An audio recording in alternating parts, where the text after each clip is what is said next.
Xin chào tất cả các bạn. Ngày hôm nay em sẽ giới thiệu đến các bạn một số những cái công việc làm nông tại Hàn Quốc và chia sẻ thêm đến các bạn cái việc ma cũ bắt nạt ma mới như thế nào.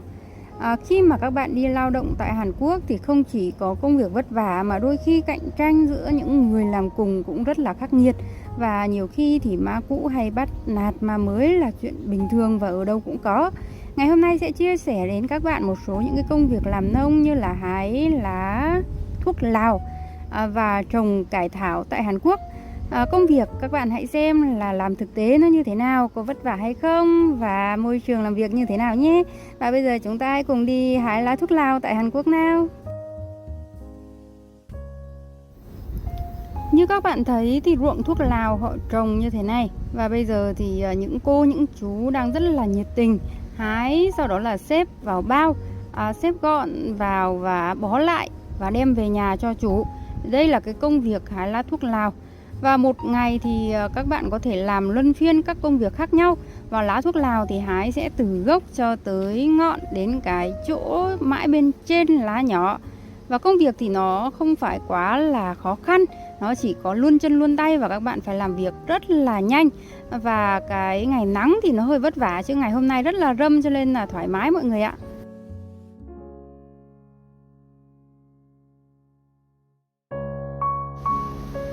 Và đó là cái công việc hái thuốc lào tại Hàn Quốc. Và mọi người thấy hái thuốc lào tại Hàn Quốc có dễ không ạ? Rất là dễ, em thì thấy nó cũng không có quá là khó khăn.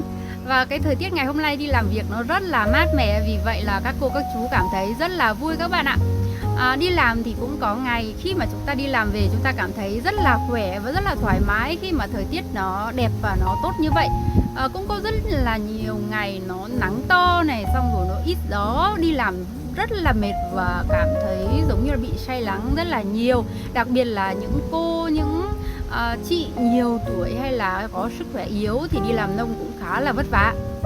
Tuy nhiên thì những người mà đã đi làm nông quen rồi thì họ cũng cảm thấy rất là bình thường và có sức chịu đựng rất là cao.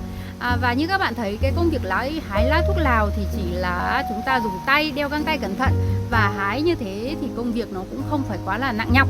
Và những cái công việc nặng nhọc như là thu lá này, bó vào bao và khuân vác lên trên xe hoặc là mang về kho thì đấy là những cái công việc của đàn ông, của những người có sức khỏe cường tráng. Và những người đàn ông như thế làm công việc vất vả, vì vậy là được lương khá là cao mọi người. Một ngày thì lương của đàn ông sẽ cao hơn của phụ nữ là 20.000 won. Và đấy là một số những cái chia sẻ về công việc hái thuốc lào. Và tiếp theo chúng ta hãy cùng đi xem ở Hàn Quốc thì đến mùa này họ trồng cải thảo như thế nào và có vất vả hay không nhé. Và bây giờ vào giờ nghỉ trưa. Nghỉ trưa ở Hàn Quốc thì đa số tìm chỗ nào vắng và mát, râm, sạch sẽ thì chúng ta sẽ đi ăn trưa và nghỉ giải lao khoảng 1 tiếng đồng hồ. Và đây là ruộng cải thảo mà vừa giờ em đã đi trồng cùng với mọi người. Rất là đẹp và rất là nhiều như thế này. Họ trồng cải thảo bạt ngàn mọi người ạ. Đây, mọi người có thể nhìn gần đến những cái cây cải thảo nó nhỏ. Và trồng thì đất nó có nhiều chỗ nó rất là nước và nó nhão, dẫm ủng xuống nó cũng rất là bẩn. Vì vậy khi mà đi làm nông như thế này mọi người nhớ phải chuẩn bị ủng rá. Và đây là bí đỏ. Người Hàn họ cũng hay trồng bí đỏ ở những cái ruộng nhỏ hay là ven đường hay quanh cái bờ rào. Trồng bí đỏ để ăn rất là ngon. Cũng ăn lá và lấy ngọn ăn như người Việt Nam mình. Và bí đỏ thì đến khi ra quả thì họ cũng sẽ hái ăn không khác gì Việt Nam. Và mỗi người một cái bạt, mỗi người ngồi một góc. Đấy, ai nghỉ của ai thì là việc của người đó. Và các cô các chú bây giờ đang nghỉ giải lao rất là thoải mái như thế này. Nhìn thì có vẻ rất là bình dị. Tuy nhiên thì không có vấn đề gì bọ hay là muỗi nhiều đâu các bạn ạ. Được cái là khá là mát mẻ và sạch sẽ. Buổi sáng thì chúng ta đi hái lá thuốc lào, còn buổi chiều thì cũng sẽ đi trồng cải như thế này. Hoặc là buổi sáng trồng cải, buổi chiều đi hái lá thuốc lào. Đây là những cái công việc mà hàng ngày chúng ta cũng có thể làm. Và nếu mà việc nó nhiều có thể làm 1 tuần như vậy các bạn ạ. Và khi mà môi giới đón các bạn buổi sáng đi và chiều đưa các bạn về thì họ nói chúng ta đi làm việc gì thì chúng ta sẽ nghe theo lời môi giới. Họ chỉ chỗ nào thì làm chỗ đó. Và như là rau cải thảo thì bây giờ em sẽ đi gọi là rải cây giống lên các cái ngọn, lên những cái đầu luống. và sẽ có những người đi theo sau để trồng cây. Đặc biệt là đàn ông thì sẽ đi rải cây, còn phụ nữ thì sẽ ngồi lê lê cái mông ở trên những cái ghế, sau đó là trồng. Hoặc là có nhiều chỗ mà nó nước quá không ngồi được thì phải cúi như cô thế kia. Và khi mà các bạn cúi 1 tiếng, 2 tiếng thì không thấy vấn đề gì. Tuy nhiên thì chúng ta cúi khoảng 8 tiếng, ôi trời ơi, cái lưng nó đau gãy luôn các bạn ạ. Khi mà các bạn đi làm buổi sáng và tối về đến nhà thì chỉ có nằm bẹp ra ở giường thôi, tại vì rất là đau lưng. Và đây một ruộng cải thảo nó mênh mông bạt ngàn như thế này. Một ngày thì người ta có thể thuê tới 20-30 người đi trồng cải. Và trồng diện tích rất là lớn, cả nam cả nữ rất là nhiều như thế này. Công việc trồng cải thì khá là nhẹ, vì vậy là nam nữ thì lương như nhau các bạn ạ. Lương nam và nữ đi trồng cải như thế này thì một ngày cũng chỉ được 90.000 won, 1.800.000 Việt Nam đồng một ngày. Và như các bạn thấy, cải ruộng họ cày, họ lên luống bằng máy, và bây giờ thì người ta đi trồng lên trên cái đỉnh luống. Và có những cái nơi nó rất là nhiều nước, mưa nó xuống liên tục các bạn ạ. Còn những cái khay cải thì sẽ thu gọn lại và đem vứt vào nơi quy định, chứ không thể vứt bừa bãi ở trên ruộng. Và làm đến đâu thì họ sẽ dọn sạch đến đấy. Cỏ ở đây thì họ cũng sẽ diệt và cắt rất là nhiều ở những cái bờ cỏ. Những cái cây cải thì họ đã mua từ ngày hôm qua rồi, cây giống. Và ngày hôm nay thì họ thuê người ào ạt và trồng. Có nhiều khi mà trồng không hết thì có thể tăng ca. Và 1 tiếng tăng ca họ sẽ tính cho các bạn là 10.000 won 1 tiếng. 10.000 won. Mọi người thấy công việc như thế mọi người có làm được không ạ? Công việc có vất vả không cả nhà? Công việc thì nó luôn chân luôn tay và làm trong cái thời gian lâu, cho nên là người thì chắc chắn là mệt và mỏi. Khi mà trời mưa thì các bạn sẽ bị ướt, khi mà trời nắng thì các bạn sẽ bị say nắng, rất là mệt, rất là đau đầu. Tuy nhiên thì sau một ngày làm việc vất vả, chúng ta nhận được một cái đồng lương tiền mặt đấy ạ. Nhận tiền mặt cảm thấy rất là vui và sẽ có động lực, có một cái năng lượng nào đó thúc đẩy ở trong cơ thể chúng ta. Sau khi nghỉ ngủ một ngày, sáng mai chúng ta lại đi làm tiếp. Thực sự là nếu mà đi làm ngày nào cũng làm như vậy thì rất là mệt. Tuy nhiên thì nếu mà một số bạn mà cần phải làm để lấy tiền gửi về Việt Nam, có một số người thì phải làm để lấy tiền trả nợ, có một số người thì muốn làm giàu. Nói chung là chúng ta có rất là nhiều những cái mục đích khác nhau. Dựa vào những cái mục đích to lớn như vậy thì ai cũng có những cái năng lượng và tiếp tục đi làm việc. Và hầu như là những người mà đi làm nông ở trong clip em đăng, mọi người rất là chăm chỉ và chỉ có khi không có việc làm thì họ mới nghỉ ở nhà thôi. Còn khi mà có việc thì lúc nào cũng đi làm các bạn ạ. Nghỉ một ngày thấy tiếc lắm, thấy phí lắm. Và không phải là ngày nào chúng ta muốn đi làm cũng có việc để làm. Có những cái lúc mà nó không có việc, chúng ta ở nhà chơi, cảm thấy cái thời gian nó thật là phí hoài. Không kiếm được tiền thì cảm thấy ôi trời ơi, thấy tiếc quá. Cái thời gian chúng ta ở Hàn Quốc nó có hạn, mà cứ một ngày mà chơi thì lại sẽ phí được bao nhiêu là tiền. Ai ở bên này cũng chăm chỉ làm việc và mong sao kiếm được tiền gửi về Việt Nam cho gia đình, cho những người thân của mình, hay là cho một số những cái mục đích nào đó. Và chúc cho những người đi lao động tại nước ngoài hay là tại Việt Nam, mọi người đều khỏe mạnh và kiếm được thật nhiều tiền nhé. Và tiếp theo đây em sẽ chia sẻ đến các bạn về cái việc mà ma cũ bắt nạt ma mới khi mà chúng ta đi làm. Thì không chỉ có đi làm nông mà đi làm ở đâu, tại Việt Nam hay Hàn Quốc thì đều cũng có.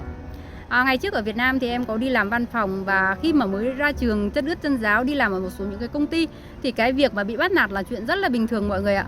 Và khi mà bị bắt nạt thì chúng ta làm sao ạ? Là người mới cho nên là phải nhẫn nhịn này, rồi phải cố gắng làm sao hoàn thành cái công việc của mình thật là tốt và dĩ hòa vi quý, tạo cái mối quan hệ tốt với mọi người xung quanh, đặc biệt là với đồng nghiệp, với những người làm cùng. Và khi mà đi làm nông tại Hàn Quốc thì những người lâu năm họ làm, ví dụ như là được 5-7 năm, có người ở đây làm 8-10 năm là chuyện bình thường.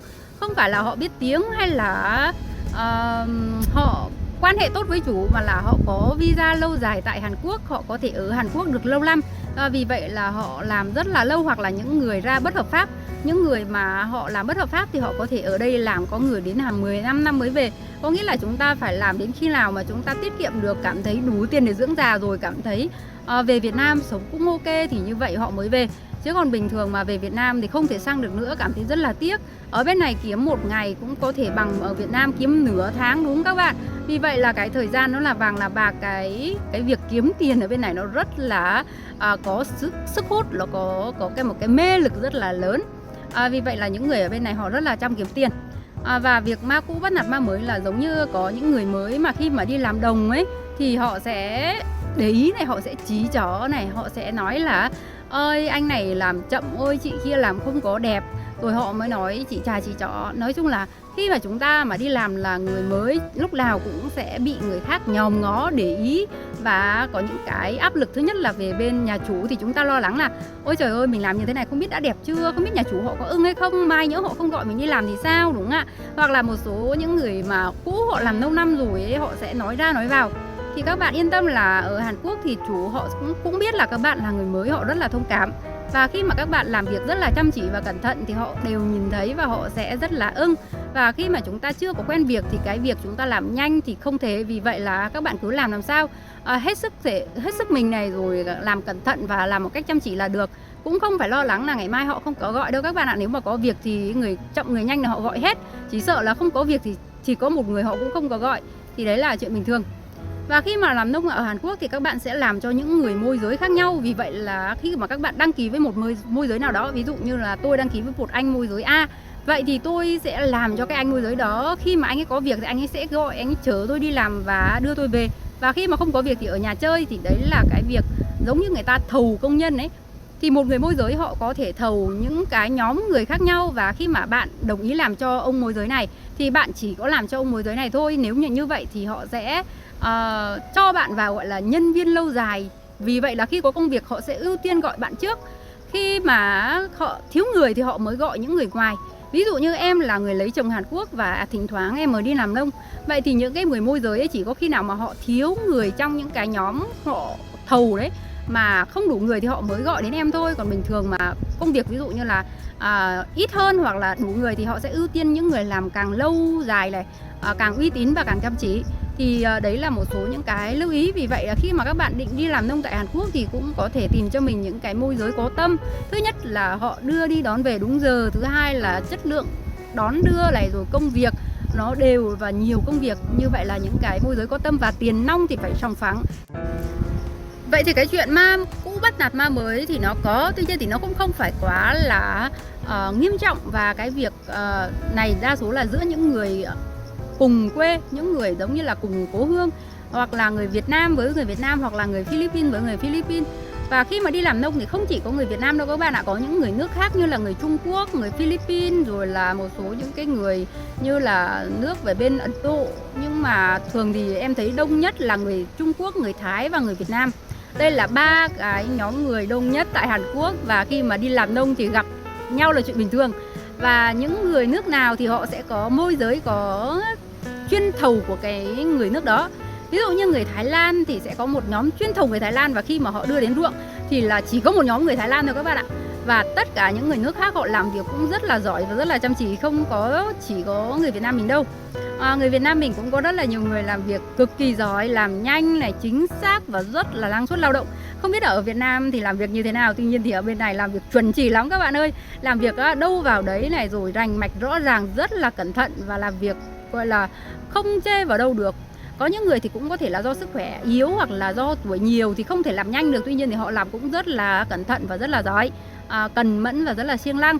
Và đấy là cái đức tính rất là tốt của người Việt Nam mình. Đi đâu cũng rất là siêng năng chăm chỉ này. Rồi mọi người thì cũng rất là hòa nhã. Tuy có một số những cái câu khạnh khoe, có những cái lời nói, tuy nhiên thì mọi người cũng rất là niềm nở và giúp đỡ những người mới rất là nhiều. Và khi chúng ta không biết cái gì thì chúng ta có thể hỏi rất là nhiệt tình. Và khi mà các bạn là người mới đi làm tại Hàn Quốc thì các bạn thứ nhất là cũng phải cố gắng tạo mối quan hệ tốt với mọi người. Thứ hai là mình là người mới cho nên là mình cũng mang tinh thần ham học hỏi và lúc nào cũng niềm nở và tạo cái sự tôn trọng và quý mến đối với mọi người đồng hương nhé. Và ngày hôm nay thì em chia sẻ đến mọi người những cái câu chuyện làm nông tại Hàn Quốc và một số những cái hình ảnh thực tế tại khu vực em đang sống khi mà người Việt Nam đi làm nông. Hy vọng mọi người like video và nhớ đăng ký kênh giúp em nhé. Xin chào và hẹn gặp lại các bạn trong những video tiếp theo. Nhớ nhấn vào nút chuông thông báo để nhận thêm nhiều video mới nhất nhé.